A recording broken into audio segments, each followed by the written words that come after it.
Welcome back to my channel sew with Sam Tamil. வீட்டில் தைக்கிற பெண்கள் கண்டிப்பாக இந்த விஷயத்தெல்லாம் கடைப்பிடிச்சு தான் ஆகணும். அப்போ தான் தருதம் இல்லாமல் நல்லபடியாக அதை வந்து பார்த்திங்கன்னா நம்ம தாத்தா பாட்டி காலத்துலேருந்து நம்ம சொல்லியிருப்பாங்க, நம்ம கேட்காம இருந்திருப்போம். அதனால நிறைய விஷயங்கள் நம்மளுக்கு வந்து லாஸ் ஆகிட்டு இருக்கும். அது வந்து நான் போக போக தான் தெரிஞ்சிட்டேன். நானுமே ஃபஸ்ட்டில் வந்து இதெல்லாமே மூட நம்பிக்கை, இதெல்லாம் சரியில்லை, நம்ம வந்து நல்லா படிச்சிருக்கோம், இதெல்லாம் நம்பக்கூடாதுன்னு சொல்லி தான் இருந்திருந்தேன். பட் வந்து ரொம்ப லாஸ் ஆச்சு. அந்த லாஸ் எல்லாமே நான் இப்போ கொஞ்சம் கடந்து வந்திருக்கேன். ஸோ அதனால தான் நான் வந்து இதையும் உங்களுக்கு தெரியப்படுத்தணும்னு நினச்சேன். ஸோ இந்த வீடியோ மூலமாக நான் உங்களுக்கு சொல்கிறேன். ஸோ கண்டிப்பாக நீங்கள் இதெல்லாமே ஃபாலோ பண்ணுங்கள். அப்போ தான் வந்து பார்த்திங்கன்னா தையல் தொழிலில் வரக்கூடிய நிறைய பிரச்சனைகள் இது மூலமாக வராமல் நம்மளால் தடுக்க முடியும். அதாவது வந்து நிறைய கண் டிஸ்டி போடும். ஸோ தெரிஞ்சவங்களாம் இருக்கலாம், என்ன இவ்வளோ சம்பாதிக்கிறாங்களே வீட்டில் இருந்துன்னு சொல்லி டிஸ்டி போடுவாங்க. ஸோ கஸ்டமர்ஸாக இருக்கட்டும், கடை ஃபுல்லாக வந்து துணி அடுக்கி வச்சுருப்போம். வீட்லேயும் சரி தைக்கிறவங்க வந்து ஃபுல்லாக துணி அடுக்கி வச்சுருப்போம். நம்ம வீட்டுக்கு ரிலேஷன் வந்தாலும் என்ன பண்ணுவாங்கன்னு பார்த்தீங்கன்னா, அது எல்லாமே வந்து ஓப்பன் பண்ணி அதெல்லாம் பார்க்குறது என்ன வச்சுருப்பாங்க, கஸ்டமர் கொடுத்த துணியா, இவ்வளோ கஸ்டமர் தான் இவ்வளோ துணி வாங்கி தைக்கிறாளே, வீட்டிலேருந்து நல்லா சம்பாதிக்கிறாளே அப்படின்னு சொல்லியெல்லாம் டிஸ்டி போடுவாங்க. ஸோ அது மூலமாக நிறைய தையல் தொழிலில் வந்து நிறைய பிரச்சனைகள் வரும், கண்டிப்பாக வரும். நிறைய பேர் சொல்லுவாங்க, படித்தவங்க தானே, இதெல்லாம் மூட நம்பிக்கை, அதெல்லாம் கிடையாதுன்னு சொல்லி. அப்படியெல்லாம் ஒன்றுமே கிடையாது. நான் ரொம்ப வருஷமாக வந்து நம்பாமல் நான் செஞ்சு நிறைய எனக்கும் லாஸ் ஆச்சு. ஸோ இப்போ வந்து கொஞ்ச நாளாக வந்து நான் அதெல்லாமே கடைப்பிடிக்க ஆரம்பித்தேன். அதுக்கப்புறம் தான் 1 by 1 டெவலப் ஆகிட்டு இருந்தேன். எந்த கடையில் வேணாலும் நீங்கள் பாருங்கள், டிஸ்ட்ரிக்டான ஒரு குட்டி விஷயத்தை அவங்க கண்டிப்பாக வச்சுருப்பாங்க. அது எந்த தொழிலாக இருந்தாலும் சரி, எந்த கடையாக இருந்தாலும் சரி. ஸோ அந்த மாதிரி ஒரு சில விஷயங்கள் நான் அவங்களோட ஷேர் பண்ணணும் அப்படின்னு நினச்சேன். ஸோ தையல் தொழிலில் நம்ம என்னென்ன பண்ணணுங்கிறது தான் இந்த வீடியோ. ஸோ எண்டு வரைக்கும் வாட்ச் பண்ணுங்கள், ஸ்கிப் பண்ணாமல். நிறைய பேருக்கு ரொம்ப யூஸ்ஃபுல்லாக இருக்கும். நான் அப்படியே லைனிங் ப்ளவுஸ் தைச்சிட்டே உங்ககிட்ட நான் பேசுகிறேன். நிறைய பிகினர்ஸ்க்கு லைனிங் ப்ளவுஸ் தைக்க தெரியாது இல்லையா? ஸோ அவங்க வந்து இந்த தைக்கிறத வச்சு நீங்கள் வந்து ட்ரை பண்ணி பாருங்கள். ஃபிட்டிங்லாம் பர்ஃபெக்டாக இருக்கும். கட்டிங் வீடியோஸும் நான் ஆல்ரெடி போட்டிருக்கேன், பேப்பர் கட்டிங் வீடியோ போட்டிருக்கேன். அப்புறம் வந்து 38 size 48 size blouse cutting stitching video போட்டிருக்கேன். அதெல்லாம் வாட்ச் பண்ணுங்கள். பேட்ச் ஒர்க் இன்ட்ரெஸ்ட்னா பேட்ச் ஒர்க்கு நான் இதில் பண்ணியிருப்பேன், அதையும் பாருங்கள். ஸோ நிறைய வீடியோஸ் நான் அப்லோட் பண்ணியிருக்கேன். கண்டிப்பாக வாட்ச் பண்ணி எனக்கு சப்போர்ட் பண்ணுங்கள். இன்னுமே ரெகுலராக நான் நிறைய வீடியோஸ் போஸ்ட் பண்ணுறேன், அதையும் வாட்ச் பண்ணுங்கள், சப்போர்ட் பண்ணுங்கள். இது வரைக்கும் 6000 சில்லறை என்னோடய சப்ஸ்கிரைபர் 6800 பேர் என்னை வந்து பார்த்துட்ருக்கீங்க. ரெகுலராக என்கிட்ட வந்து கமெண்ட் பண்ணுறீங்க, பேசுகிறீங்க, இன்ஸ்டாகிராமில் சேட் பண்ணுறீங்க. எல்லாருக்குமே ரொம்ப தேங்க்ஸ். 2025 வந்து எல்லாருக்குமே நல்லா போகணும் அப்படின்னு சொல்லி நான் வேண்டிக்கிறேன். ஸோ எனக்காகவும் நீங்கள் கண்டிப்பாக வந்து ப்ரே பண்ணுங்கள். அப்புறம் நீங்கள் ஒரு டோக்கன் ஆஃப் லவ் தரணும்னு நினச்சிங்கன்னா கீழே தேங்க்ஸ் பட்டன் இருக்கும், அது கிளிக் பண்ணி 40 ருபீஸ்லேருந்து எவ்வளோ வேணாலும் நீங்கள் எனக்கு சென்ட் பண்ணலாம். ஸோ அதை கிளிக் பண்ணி எனக்கு ஹெல்ப் பண்ணுங்கள். அதுக்கப்புறம் வந்து பார்த்திங்கன்னா, என்னோட கண்டென்ட் உங்களுக்கு உண்மையாகவே யூஸ்ஃபுல்லாக இருந்தால் நீங்கள் இதை ஷேர் பண்ணுங்கள். ஷேர் பண்ணிங்கன்னா எனக்கு அதுவுமே ரொம்ப பெரிய விஷயம்தான். ஸோ கண்டிப்பாக ஷேர் பண்ணுங்கள். இப்போ வாங்க வீடியோவில் என்ன சொல்லணும்னு நினச்சேனோ அதை சொல்ல ஆரம்பிக்கிறேன். ஒருத்தவங்க தைக்கிறாங்க, டெய்லர் அப்படின்னாவே மெயினாக என்ன பண்ணுவாங்கன்னு பார்த்தீங்கன்னா, பக்கத்து வீட்டில் இருக்கவங்க, தெரிஞ்சவங்க, ஃப்ரெண்ட்ஸு இந்த மாதிரி இருப்பாங்கள்ல, அவங்க வீட்டில் ஏதாவது பிஞ்சிருச்சோ, உடஞ்சிருச்சோ, கிழிஞ்சிருச்சோ, இதெல்லாமே ஸ்டிச் பண்ணுறதுக்கு ஃபஸ்ட்டு என்ன கேட்பாங்கன்னு பார்த்தீங்கன்னா, ஊசி கேட்பாங்க, நூல் கேட்பாங்க. அதுக்கப்புறம் பார்த்தீங்கன்னா, ஒரு சில பேர் பழைய ப்ளவுஸ்லலாம் வந்து பார்த்தீங்கன்னா ஹூக்ஸ் இருக்கும்ல, அதெல்லாம் பிச்சுட்டு புதுசாக தைக்கணும்னு நினைப்பாங்க. அவங்க என்ன பண்ணுவாங்கன்னா, ஒரு சும்மா 4-5 ஹூக்ஸ் போயிட்டு வாங்கிட்டு வா, ஒரு நூல் கன்று வாங்கிட்டு வா, இந்த மாதிரி ஒரு ஊசி வாங்கிட்டு வா, நான் தச்சுட்டு மறுபடியும் ரிட்டர்ன் கொடுத்துட்றேன் அப்படின்னு சொல்லி கேட்பாங்க. ஸோ கண்டிப்பாக வந்து இதை வந்து நம்ம கொடுக்கவே கூடாது. அதுவும் இல்லாமல் வெள்ளி செவ்வாய் நாட்களில் வந்து முக்கியமாக இதை கடைப்பிடிக்கணும். ஒரு டெய்லர்னாவே எந்த விஷயமும் வந்து நான் சொல்கிற விஷயத்த நம்மளும் வந்து எடுத்து கொடுத்துருவோம். ஸோ அதில் வந்து கண்டிப்பாக கொடுக்கவே கூடாது. மெயினாக வந்து வெள்ளி செவ்வாய் நாட்களில் கொடுக்கக்கூடாது. நான் மற்ற நாள்லேயும் சரி டெய்லரிங் ஆரம்பித்து கொஞ்சம் ஒரு சில வருஷங்கள் நானும் கொடுத்துட்டு இருந்தேன். அப்பயும் சொல்லுவாங்க, எங்கள் வீட்டில் இருக்கவங்கலாம் பெரியவங்கலாம் சொல்லுவாங்க, ஸோ கொடுக்கக்கூடாது இந்த மாதிரி அப்படின்னு சொல்லி. ஆனால் நான் கேட்கவே இல்லை. கொடுத்து அதுக்கப்புறம் அந்த தொழிலே கிட்டத்தட்ட ரொம்ப லாஸ் ஆகிற ரேஞ்சுக்கு போயிடுச்சு. அதுக்கப்புறம் தான் எனக்கு கொஞ்சம் கொஞ்சமாக புரிய ஆரம்பிச்சுது. ஸோ அதனால நான் கொடுக்கல. நீங்கள் கேட்பீங்க, எப்படி உங்களுக்கு தெரியும் இதனால தான் இந்த மாதிரி வந்து லாஸ் ஆச்சுன்னு சொல்லி. நான் என்ன பண்ணேன் அப்படின்னு பார்த்தீங்கன்னா, ஃபஸ்ட்டு ஒரு டைம் அந்த மாதிரி ஒரு சில நாட்கள் கொடுத்துட்டு இருந்தேன், இந்த மாதிரி ரொம்ப லாஸ் ஆயிடுச்சு. அதுக்கப்புறம் வெறுப்பு வந்து என்ன பண்ணேன்னு சொல்லுங்க, யார் டெய்லரிங் பொருட்களை கேட்டாலும் நான் கண்டிப்பாக கொடுக்கவே மாட்டேன். அது வந்து கத்திரிக்கோளாக இருந்தாலும் சரி, பாபினு, கேஸு, நூல், ஹூக்ஸு, இந்த மாதிரி நிறைய விஷயங்கள் இருக்கும் இல்லையா, ஒரு டெய்லர் யூஸ் பண்ணக்கூடிய அனைத்து விஷயங்களும் இருந்தாலும் சரி, நான் வந்து ஃபஸ்ட்டு யூஸ் பண்ணிட்டு இருந்தேன். அந்த கத்திரிக்கோள் வச்சுருப்பேன், அது பழசாயிடுச்சுன்னு சொல்லி அதை எடுத்து சைடில் வச்சுட்டு புது கத்திரிக்கோள் வாங்கி யூஸ் பண்ணிட்டு இருப்பேன். அந்த பழைய கத்திரிக்கோளை என்ன பண்ணாங்கன்னு பார்த்தீங்கன்னா, அதையுமே வந்து கேட்பாங்க. நான் அதையும் வந்து ஒரு சில டைம் கொடுத்துருக்கேன். ஸோ அதனால் நான் ரொம்ப அனுபவிச்சிட்டேன். அப்படி கேட்குறாங்களா, நான் புதுசாக கூட வாங்கி கொடுத்துருவேன். இல்லை என்கிட்ட எனக்கு வேணும்னு கேட்டாங்கன்னா நான் புதுசாக கூட வாங்கி கொடுத்துருவேன் ஒழிய, என்கிட்ட யூஸ் பண்ணிட்டு இருக்க கத்திரிக்கோளை வந்து நான் கொடுக்கவே மாட்டேன். இதெல்லாமே நான் ஃபாலோ பண்ணி கொஞ்சம் கொஞ்சம் வந்து பார்த்தீங்கன்னா, அப்படியே வந்து எனக்கு டெவலப் ஆக ஆரம்பிச்சது. அதுலேருந்து சரி நான் குடுக்குறது கிடையாது. அது வந்து என்ன சொல்லுவாங்க, ராசின்னு சொல்லுவாங்க. உங்களுக்கு தெரிஞ்சிருக்கும். என்னை விட உங்களுக்கு நல்லா தெரியும். ஸோ கைராசின்னு சொல்லுவாங்க. ஒருத்தவங்க ஒரு பொருள அவங்க கையால எடுத்து குடுத்தாங்கன்னா, இன்னொருத்தவங்களுக்கு அது நல்ல செழிப்பா இருக்கும். பட் அவங்களுக்கு வந்து அது லாஸ் தான். லாஸ்னா அவங்க யூஸ் பண்ணிட்டு இருக்கக்கூடிய பொருள குடுத்தா அவங்களுக்கு லாஸ் ஆகும். ஸோ அவங்க புதுசா வாங்கி குடுத்தா அதால எந்த பிரச்சனையும் இல்ல. ஸோ யூஸ் பண்ணிட்டு இருக்க பொருள குடுத்தா கண்டிப்பா வந்து லாஸ் ஆகும். இது வந்து நான் டெய்லரிங் தொழில்ல மட்டும் இல்ல, நெறைய விஷயங்கள நான் பார்த்துட்டேன். ஸோ அதனால தான் நான் உங்களோட இது ஷேர் பண்ணணும்னு நெனைக்கிறேன். நீங்களும் என்னோட ஃபேமிலி தான். அதனால நீங்களும் நல்லா இருக்கணுன்ற நல்ல மனசோட தான் நான் உங்களுக்கு சொல்றேன். ஸோ எனக்கு வந்து இது இல்ல, ஆமா உண்மை, நான் பண்ணியிருக்கேன், எனக்கு எக்ஸ்பீரியன்ஸ் இருக்கு அப்படின்னு யாராவது இருந்தீங்கன்னா, நீங்க கண்டிப்பா வந்து கமெண்ட் பண்ணுங்க. அடுத்து என்னன்னு பார்த்தீங்கன்னா, இதுல நெக்ஸ்ட் என்ன பிரச்சனை வரும் அப்படின்னு பார்த்தீங்கன்னா, நீங்க ஒருத்தவங்க ப்ளவுஸ் எடுத்துட்டு வந்து குடுக்குறாங்க உங்ககிட்ட தைக்கிறதுக்கு. நீங்களும் அவசர அவசரமா அது நல்லா அழகா தச்சு வச்சுடுறீங்க. அவங்களுக்கு நீங்களும் கூப்பிட்டு பார்க்குறீங்க, அவங்க வரதில்லன்னு வச்சுக்கோங்களேன். அவங்க வந்து 6 மணிக்கு மேல வராங்க அப்படின்னா, 6 மணிக்கு மேல எக்காரணத்த கொண்டும் பாக்கி காசு அவங்க கிட்ட இப்போ வந்து ரூ. 700 பில் ஆயிருக்குன்னா, நான் ரூ. 500 தான் எடுத்துட்டு வந்தேன். ரூ. 200 நான் அப்புறமா தரேன்னா கண்டிப்பா வந்து குடுக்காதீங்க. ஏதாவது ஒரு ரீசன் சொல்லுங்க. அத பண்ணல, இத பண்ணல, ஓவர்லாக் பண்ணேன், நான் மறந்துட்டேன், ஹூக்ஸ் தைக்கல, இந்த மாதிரி ஏதோ ஒரு ரீசன் சொல்லி அவாய்ட் பண்ணிடுங்க. குடுக்கவே குடுக்காதீங்க. ஸோ அடுத்த நாள் காலையில வந்தா மட்டுமே குடுங்க. ஸோ வந்து 6 மணி ஆச்சுன்னா 6 மணிக்கு மேல கண்டிப்பா வந்து குடுக்காதீங்க. நெறைய இந்த மாதிரி டெய்லர்ஸ்லாம் தப்பு பண்ணிட்டாங்க. அதனால தான் வந்து நெறைய பேருக்கு லாஸ், நெறைய பேர் கஸ்டமர்ஸே வரதில்லன்னு சொல்லி ரொம்ப கஷ்டப்படுறாங்க. ஸோ அதனால வந்து இந்த விஷயத்த வந்து கண்டிப்பா கடைப்பிடிங்க. குடுக்கவே குடுக்காதீங்க. ஸோ இன்னொன்று வந்து என்னன்னு பார்த்தீங்கன்னா, வெள்ளி செவ்வாய்ங்கிறது ரொம்ப முக்கியமான நாள். எந்த தொழிலா இருந்தாலும் சரி, ரொம்ப ரொம்ப முக்கியமான நாளுன்னு சொல்லுவாங்க. ஸோ அதனால வந்து என்ன பண்ணணும்னு பார்த்தீங்கன்னா, வெள்ளி செவ்வாயா இருந்தாலும் நம்ம இந்த மாதிரி பழைய துணி தையல் அடிக்கிறது, ஓரம் அடிக்கிறது, பிரிஞ்சு போனது யூஸ் பண்ணிட்டாங்கன்னு வச்சுக்கோங்களேன். யூஸ் பண்ண விஷயத்த வந்து கண்டிப்பாக நம்ம வந்து தைக்கக்கூடாது. மிஷினில் வச்சு தைக்கக்கூடாது. 6 மணிக்கு மேலே தைக்கக்கூடாது. வெள்ளி செவ்வாய் நாட்களில் அதை மோஸ்ட்லி நீங்கள் அவாய்ட் பண்ணிடணும். யூசுவலாக பழைய துணின்னாவே 5 மணிக்கு மேலே நம்ம தைக்கவே கூடாது. அது மற்ற நாள்களில் வெள்ளி செவ்வாய் இல்லாமல் மற்ற நாளாக இருந்தாலும் பழைய துணியை வந்து 5 மணிக்கு மேலேனா கண்டிப்பாக தைக்காதீங்க. ஏதாவது ஒரு விஷயத்த சொல்லி அவாய்ட் பண்ணிடுங்க. ஏன்னா அது மூலமாகவும் நிறைய பிரச்சனைகள் வர்றதுக்கு வந்து சான்சஸ் இருக்குது. அதே மாதிரி புதுசா எடுத்துட்டு வந்து குடுக்குறாங்க, தையல் அடிச்சு குடுத்துருங்க அப்படின்னு சொல்லிட்டாங்கன்னா, அத வந்து நம்ம வாங்கி தைக்கலாம். பட் வந்து பழைய துணிய 5 மணிக்கு மேல எக்காரணத்த கொண்டும் தைக்கக்கூடாது. பழைய துணி தைக்கிறதுலயும் சில விஷயங்கள் கவனிக்க வேண்டிய விஷயங்கள் இருக்கு. என்ன அப்படின்னு பார்த்தீங்கன்னா, இந்த லேடீஸ் வந்து ஸ்கர்ட் யூஸ் பண்ணுவாங்கல்ல, பெண்கள் வந்து உள் பாவாடை யூஸ் பண்ணுவாங்க. உள் பாவாடை வந்து பாருங்க, நீங்க பார்த்தாவே உங்களுக்கு தெரிஞ்சிரும். ஓரளவுக்கு புதுசா இருக்கணும். ரொம்ப பழசா இருக்கக்கூடாது. பழசா இருந்தா அத வந்து நெறைய விதமா யூஸ் பண்ணியிருப்பாங்க. அத நான் ஓப்பனா சொல்ல விரும்பல. ஸோ அதனால வந்து அது வந்து நம்ம தையல் மிஷின்ல வச்சு நம்ம தைக்கக்கூடாது. ஏன்னா தையலுங்கிறது ஒரு தொழில், புனிதமான ஒரு தொழில். சில பேரை பாருங்க, தையல் தொழில் பண்றவங்க எல்லாமே ஊதுபத்தி கொளுத்தி மிஷினுக்கு இது பண்ணுவாங்க. அதை பெடலை தொட்டு கும்பிடுவாங்க. அதுக்கப்புறம் தான் வந்து தைக்கவே ஆரம்பிப்பாங்க. ஸோ நம்ம வந்து ஃபஸ்ட்டு எந்த தொழில் பண்ணாலும் அதை வந்து மதிக்கணும். அதே மாதிரி தான் டெய்லரிங் தொழிலாக இருந்தாலும் அதை வந்து மதிக்க தெரிஞ்சுக்கணும். ஸோ அதனால வந்து அந்த ஸ்கர்ட் தைக்கிறத வந்து அவாய்ட் பண்ணிடுங்க. ஸ்கர்ட்டு அப்புறம் ஜென்ஸ் யூஸ் பண்ணக்கூடிய உள்ளாடைகள் எதுவாக இருந்தாலும் சரி, ஓரளவுக்கு பழசாயிடுச்சுன்னா நம்ம பார்த்தாவே தெரிஞ்சுப்போம்ல, அது சொல்லிடணும், இதெல்லாம் நாங்கள் தைக்கிறதில்ல அப்படின்னு சொல்லிடணும். அதே மாதிரி வந்து பழசாயிட்டு இருக்கும். அந்த தையல் விட்டு போயிட்டுருக்கும். இல்லை டாராக கிழிஞ்சிருக்கும். அதை எடுத்துகிட்டு வந்து தச்சு கொடுன்னுவாங்க. நான் காசு கூட கொடுத்துட்றேன்னுவாங்க. அதை வந்து கண்டிப்பாக நீங்கள் அவாய்ட் பண்ணிடுங்க, தைக்காதீங்க. அதுக்கப்புறம் பார்த்தீங்கன்னா, நெக்ஸ்ட்டு லிஸ்ட்டில் வர்றது என்னன்னு பார்த்தீங்கன்னா, ஜீன்ஸ் பேண்ட். இந்த ஜீன்ஸ் பேண்ட்டில் கால் கிட்ட வர்றதை வந்து கட் பண்ணிவிட்டு அதை வந்து நீங்கள் மடித்து தச்சு கொடுக்க சொல்லுவாங்க. மடித்து நீங்கள் ஒரு ரூ. 20 வருதுன்னு தச்சிருவீங்க. பட் அதனால் மிஷினில் ஏகப்பட்ட டேமேஜ் ஆகும். என்ன ஆகும்னு பார்த்தீங்கன்னா, மிஷின் வந்து நம்ம ஓட்டோம்ல, அந்த ரன்னிங் வரும் இல்லை, குதிரைன்னு சொல்லுவாங்க. இப்போ நம்ம அந்த ஊசி வந்து உள் போயிட்டு வெளியே வர அந்த இடத்துல அதுக்கு மேலே வந்து ஒரு சின்ன ஒரு டூல் கொடுத்துருப்பாங்க. அதை வந்து பெண்ட் ஆகிட்டு உடஞ்சி வந்துடும். ஸோ அது வந்து ரொம்ப செலவு வச்சுருவோம். நான் வந்து கிட்டத்தட்ட அது ரூ. 300 400 கொடுத்து நான் செலவு பண்ணியிருக்கேன். ஸோ என்ன பண்ணேன்னு பார்த்தீங்கன்னா, ஒரு டைமு ஒரு பிரைடல் லெஹங்கா தான் வந்துச்சு. லெஹங்கா தைச்சி கொடுக்க சொன்னாங்க. நானும் தைச்சேன். கீழே வந்து அந்த ஃபோம் வச்சு தைச்சிருந்தாங்க. அது கொஞ்சம் தப்பமாக இருந்தது. ஸோ அதை வந்து தைக்க ஆரம்பித்து தச்சிட்டே இருந்தேன். அதுலேயே பாதி அது பெண்ட் ஆயிடுச்சு. நான் கவனிக்கல. அதுக்கப்புறம் என்ன பண்ணேன் அப்படின்னு பார்த்தீங்கன்னா, இன்னொரு ஸ்கர்ட்டை வந்து சைடில் தான் தையல் அடித்தேன். பிரிஞ்சு தனியாக வந்துருச்சு. ஸோ அது அப்போ ஒரு டைம் வந்து செலவுக்கு வச்சுட்டு வந்தேன்.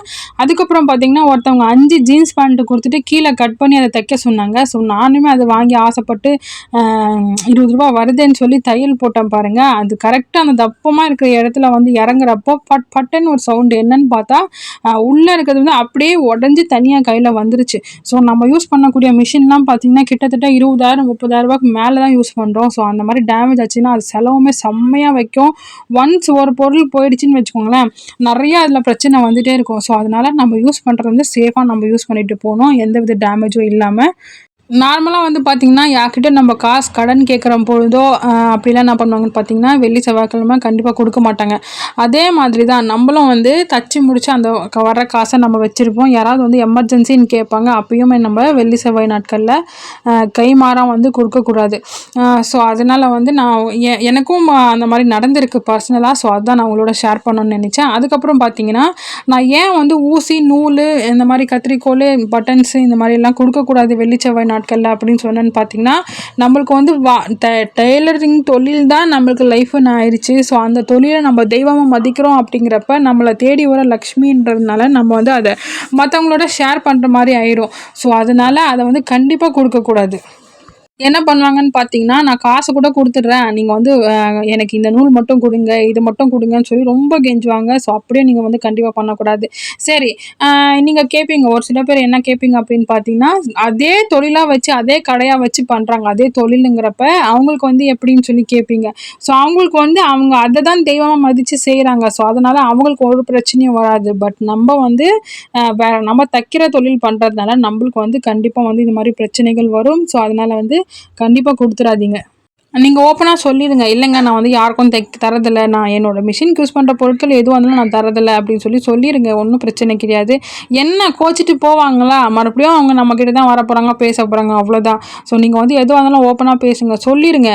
நீங்களும் ஒரு தையல் தொழிலாளர் தைக்கிறவங்களா இருந்தீங்கன்னா கண்டிப்பா வந்து தரமாட்டீங்க. ஸோ அதனால வந்து நானும் தரமாட்டேன். என்னோட பர்சனல் இதுதான். நான் வந்து வருஷக்கணக்கில் வந்து தைச்சிட்டு இருக்கேன். நான் யாருக்கும் இந்த மாதிரி கொடுக்கறதில்ல அப்படின்னு சொல்லி ஓப்பனா சொல்லிடுங்க. ஸோ அப்போ என்ன ஆகும்னா, உங்களுக்கும் பிரச்சனை இல்லை, அவங்களுக்கும் பிரச்சனை இல்லை. அப்போதைக்கு அவங்க கோவமாக இருப்பாங்க, அப்புறம் வந்து நம்மகிட்ட பேசிடுவாங்க. ஸோ அதனால் அதெல்லாம் நீங்கள் பெருசாக எடுத்துக்க வேண்டாம். பழைய துணி தைக்கக்கூடாதுன்னு நான் வந்து டோட்டலாக யாரையுமே சொல்லி அவாய்ட் பண்ண மாட்டேன். நான் வந்து என்னோட இது வந்து நான் டெவலப் பண்ணுறதுக்கு நான் என்னென்ன பண்ணேன் அப்படிங்கிறது தான் நான் உங்களோட ஷேர் பண்ணணும்னு நினச்சேன். அதனால் இதெல்லாம் ஷேர் பண்ணிகிட்ருக்கேன். இன்னும் ஒரு சில பேர் என்ன பண்ணுவாங்கன்னு பார்த்தீங்கன்னா, புடவை கட்டியிருப்பாங்க. கட்டிட்டு நான் எங்கேயோ போயிருப்பாங்க. ஸோ அதை வந்து வண்டியில் மாட்டியோ எதுலேயோ ஒன்று கிழிஞ்சு போயிருக்கும். கிழிஞ்சு போகிறது என்ன பண்ணுவாங்கன்னு பார்த்தீங்கன்னா, போட்டுகிட்டே இருப்பாங்க. அதை வந்து இந்த மாதிரி கொடுத்து தைக்க சொல்லுவாங்க. இப்போ உடுத்திக்கிட்டு இருந்தே அப்படியே தைக்க சொல்லுவாங்க. அதை வந்து கண்டிப்பாக பண்ணவே கூடாது. அது அவங்களுக்கு மட்டும் கிடையாது, நம்மளுக்குமே தான். நம்மளுமே வந்து உடுத்திட்டு அதை அப்படியே பிடிச்சி துப்பட்டா கழுத்தில் போட்டிருப்போம். போட்டிருக்கும் போதே பிடிச்சி இப்படி தையல் அடிக்கிறது, டாப்பு உடுத்திருப்போம், அதை போட்டு இப்படி பிடிச்சி தையல் அடிக்கிறது, அந்த மாதிரிலாம் சுத்தமாக செய்யவே கூடாது. இன்னொரு விஷயம் என்ன அப்படின்னு பார்த்தீங்கன்னா, ஒன்ஸ் வந்து ஒரு ட்ரெஸ்ஸை வந்து நம்ம உடுத்திட்டோம்னா அதை வந்து எக்காரணத்தை கொண்டு வந்து அப்படியே எடுத்துகிட்டு வந்து தையல் அடிக்கக்கூடாது. அதை வாஷ் பண்ணிட்டு தான் நம்ம தையல் அடிக்கணும்.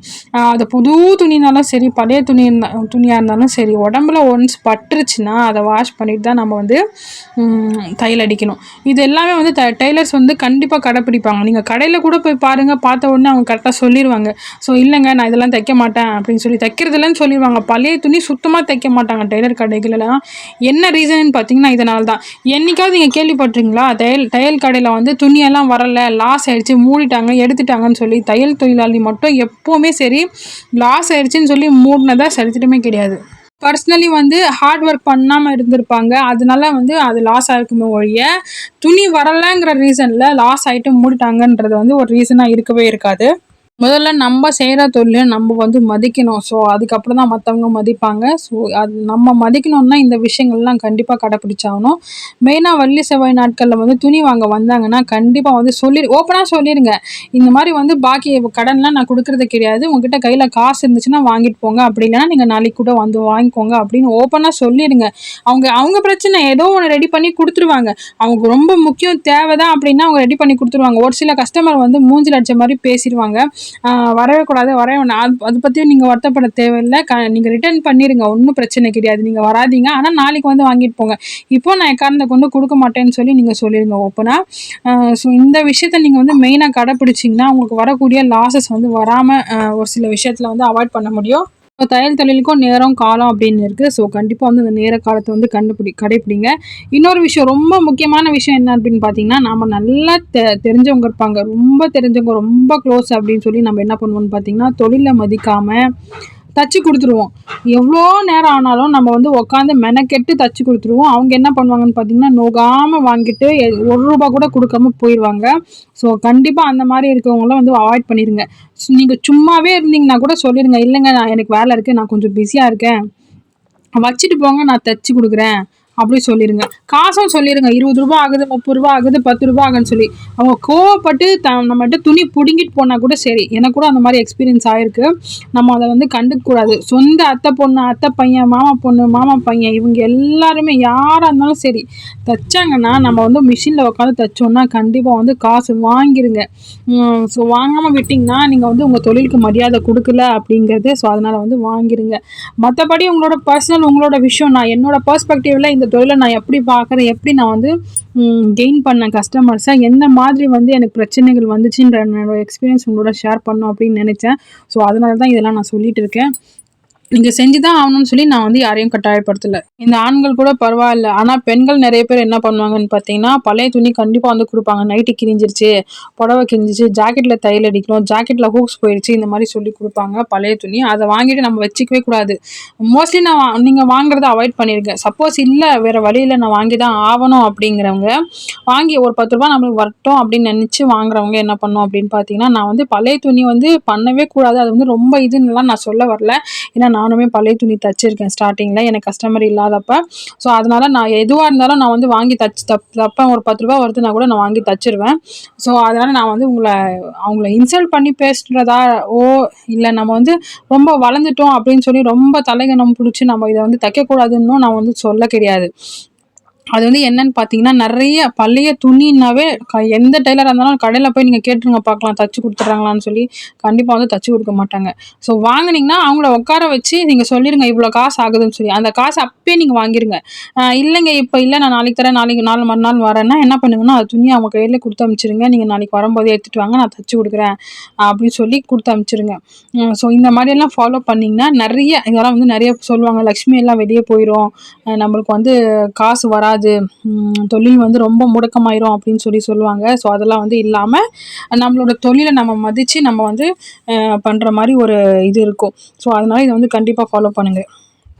அப்புறம் மொத்தமாக இருக்க துணியை, எந்த துணியாக இருந்தாலும் நீங்கள் தைச்சிங்கன்னா என்ன ஆகும்னு பார்த்தீங்கன்னா, கீழே வந்து ஷட்டில் ஒன்று இருக்கும், அது வந்து அப்படியே பிறந்துடும். அதுக்குள்ளே மேலே வந்து ஒரு குட்டி டூல் இருக்கும், அது வந்து 2ஆக பிரிஞ்சுட்டு வந்துடும். அப்போ என்ன ஆகும்னு பார்த்தீங்கன்னா, கிட்டத்தட்ட 500 ரூபாய் 1000 ரூபாய் வரைக்கும் செலவாகும். செம்மையாக செலவு வச்சிரும். அப்போ வந்து நீங்கள் சம்பாதிக்கிற 20 ரூபா போயிட்டு நீங்கள் 1000 ரூபாய் செலவு பண்ணுற மாதிரி வந்துடும். ஸோ அதனால் வந்து கண்டிப்பாக இந்த விஷயத்தெல்லாம் அவாய்ட் பண்ணிடுங்க. ஒரு சில பேர் என்ன தப்பு பண்ணுறீங்கன்னு பார்த்தீங்கன்னா, மிஷின் எங்கே வச்சுருக்கீங்களோ அங்கேயே வந்து கெஸ்ட்டாக இருந்தாலும் சரி, கஸ்டமராக இருந்தாலும் சரி, எல்லாரையும் வந்து சேர்த்துட்டு பேசிட்டு இது பண்ணிட்டு இருக்கீங்க. ஸோ அந்த மாதிரிலாம் கண்டிப்பாக பண்ணுறதை அவாய்ட் பண்ணுங்க. ஏன்னா மிஷின் நம்ம தொழிலுன்னு பண்ணுறப்ப வாங்குகிற ஒரு பொருட்களாக இருந்தாலும் நம்ம ரொம்ப ஹார்ட் ஒர்க் பண்ணி அதை வந்து வாங்கியிருப்போம். அதை வந்து அவங்க பிச்சிட்டாலோ உடச்சிட்டாலோ அதை வந்து மறுபடியும் நம்ம வந்து அந்த மாதிரி ஒரு பொருளை நம்ம வாங்குறது ரொம்ப ரொம்ப கஷ்டம். ஸோ அதனால் வீட்டில் பண்ணுறீங்களா, டெய்லரிங் மிஷின் பக்கத்தில் குட்டி பசங்கள்லேருந்து பெரியவங்க வரைக்கும் யாரையுமே போக விடாதீங்க. ஒரு ஸ்க்ரீன் போட்டு மூடி வைங்க. இல்லை அவங்களுக்கு தச்சு கொடுக்கணும்னு நீங்கள் நினைக்கிறீங்களா, அவங்க வந்தாங்கன்னா அவங்கள வந்து ஹால்லையோ இல்லை கொஞ்சம் தூரத்தில் உட்கார வச்சுட்டு பேசுகிற அளவுக்கு உட்கார வச்சுட்டு என்ன பண்ணுங்கன்னு பார்த்தீங்கன்னா, நீங்கள் மிஷின் பக்கத்தில் போயிட்டு தச்சுட்டு வாங்க. அவங்கள வந்து எக்காரணத்துக்கு ஒன்றும் மிஷின் பக்கத்தில் வந்து மிஷின் வந்து இந்த மாதிரி நெட்டு டைட் பண்ணுறது, லூஸ் பண்ணுறது, இந்த மாதிரிலாம் பண்ணி வச்சுருவாங்க. நிறைய குட்டி பசங்களாம் அந்த மாதிரிலாம் சேட்டப் பண்ணுவாங்க. ஸோ அப்போ வந்து உங்கள் பிஸ்னஸ் அது மூலமாக வந்து ரொம்ப இதாயிரும். ஸோ நீங்கள் மாற்றிட்டே இருக்கிற மாதிரி போயிடும். அப்போ என்ன ஆகும்னு பார்த்தீங்கன்னா, நிறைய செலவு வச்சிரும். அந்த செலவை வந்து நம்ம டேலி பண்ணுறது வந்து கஷ்டம். நம்ம ஒரு ரூபாயும் எவ்வளோ கஷ்டப்பட்டு நம்ம தச்சு சேர்த்துருப்போம், உடல் வலி இருக்கும், அப்பயும் நாங்கள் தச்சு சேர்த்துருப்போம். ஸோ ரொம்ப கஷ்டமாயிரும். ஸோ அதனால் அதை அவாய்ட் பண்ணிக்கோங்க. இன்னொரு ரொம்ப முக்கியமான விஷயம் என்னென்னு பார்த்தீங்கன்னா, லேடிஸ்லாம் மோஸ்ட்லி வந்து தைக்கிறவங்க என்ன பண்ணுவாங்கன்னு பார்த்தீங்கன்னா, மந்த்லி எல்லாருக்குமே வந்து மாதவிடாய்ங்கிறது ஒரு இது வர்றது தான். அதை வந்து நான் அவமதிச்சோ அதை வராமல் இருக்கிறதுக்கோ நான் எதுவும் சொல்ல கிடையாது. ஸோ அப்போ என்ன பண்ணணும்னு பார்த்தீங்கன்னா, ஃபஸ்ட்டு 2 days மோஸ்ட்லி அவாய்ட் பண்ணிடுங்க. ஏன்னா நீங்கள் வந்து உங்கள் உடம்புல ஒரு சில மாற்றங்கள் ஏற்படும். ஸோ உடம்பு வலி இருக்கும், உட்காந்து உங்களால் தைக்க முடியாது. நம்ம வந்து நம்மளுக்கு சோறு போடுற விஷயம் இந்த தையல் தொழிலுங்கிறதுனால நம்ம மோஸ்ட்லி வந்து அவாய்ட் பண்ணிடுறோம். தலை குளிச்சுட்டு ஃப்ரெஷ்ஷாக ரெடி ஆகிட்டு வந்து உட்காந்து தைக்க உங்களால் முடியும் அப்படின்னா ஒரு கொஞ்ச நேரம் உட்காந்து தேய்ங்க. இல்லை என்னால் ஃப்ரெஷ்ஷாக முடியாது, என்னால் ஃப்ரெஷ்ஷாக வந்து உட்காந்து தைக்க முடியாது, அர்ஜென்ட்டும் எதுவும் கிடையாது அப்படிங்கிறப்ப நீங்கள் வந்து தைக்காதீங்க. ரொம்ப எமர்ஜென்சி நான் கொடுத்து தான் ஆகணுங்கிற நிலைமையில் நீங்கள் தைச்சிங்கன்னா ஓகே. அப்படி இல்லைன்னா இந்த மாதிரி அவாய்ட் பண்ணிடுங்க. ஒரு சில பேர் கடை வச்சுருப்பீங்க, அவங்க நாங்கள் என்ன பண்ணுறதுன்னு சொல்லி கேட்பீங்க இல்லையா? அவங்க என்ன பண்ணுங்கன்னு பார்த்தீங்கன்னா, மற்றவங்க அவங்க கடையில் ஒரு சில பேர் இருப்பாங்களா, அவங்களுக்கு தைக்க கொடுங்க, அவங்க தைக்கட்டும். நீங்கள் என்ன பண்ணுங்கன்னு பார்த்தீங்கன்னா, எமர்ஜென்சியாக இருக்க ஒரு சில விஷயத்த மட்டும் தேய்ங்க. அதான் நான் சொன்னதை ரெடி ஆகிட்டு போயிட்டு உட்காந்து நம்ம தைக்கலாம், நீட் அண்ட் க்ளீனாக. ஸோ அந்த மாதிரி தைங்க. அப்படியும் இல்லை என்னால் தைக்க முடியல, நான் ரெஸ்ட் எடுத்து தான் ஆகணுங்கிறப்ப இந்த மாதிரி ஹூக்ஸ் கட்டுறது, கொக்கி கட்டுறது, அயர்ன் பண்ணுறது, கட் பண்ணி வைக்கிறது, இந்த வேலைகள் எல்லாத்தையும் வந்து முடிச்சு வச்சுக்கோங்க. அதே மாதிரி நிறைய பேர் என்ன பண்ணுவீங்கன்னு பார்த்தீங்கன்னா, சலன்னு ஒரு 10 ப்ளவுஸ் 15 ப்ளவுஸ் கட் பண்ணி வச்சுருவீங்க. கட் பண்ணிவிட்டு அந்தந்த அளவு துணிகளை வச்சு அதுக்கு முன்னாடி மேலே வச்சு கட்டி வச்சுருங்க. தனியாக கண்ட இடத்துல போட்டு வைக்க வேண்டாம்.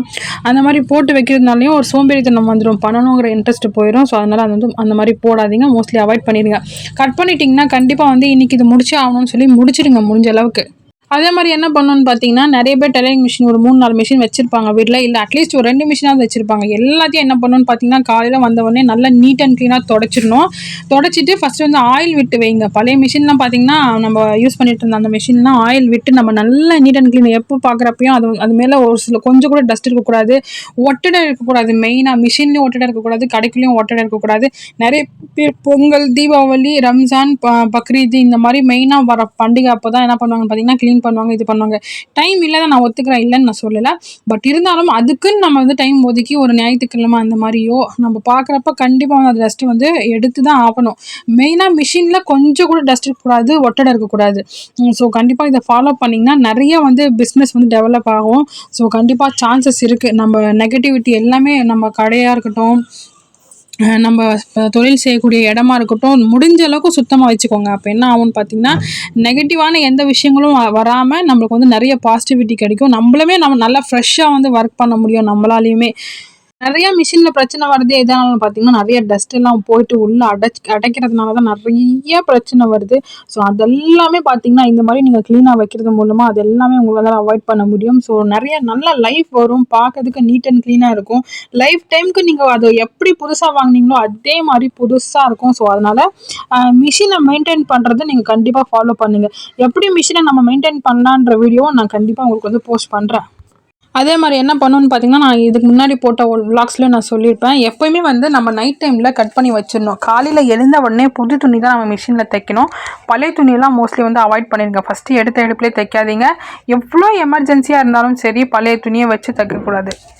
அன்றைக்கி ஃபுல்லுமே பார்த்தீங்கன்னா பிஸ்னஸ் அவ்வளோவா நல்லா இருக்காது. அப்படி சப்போஸ் நீங்கள் பழைய துணி வச்சு தைச்சிட்டிங்கன்னா அவ்வளோவா பிஸ்னஸ் நல்லா போகாது. இது வந்து நான் அனுபவிச்சிருக்கேன், நிறைய டைம் நான் லாஸ் ஆகியிருக்கேன்.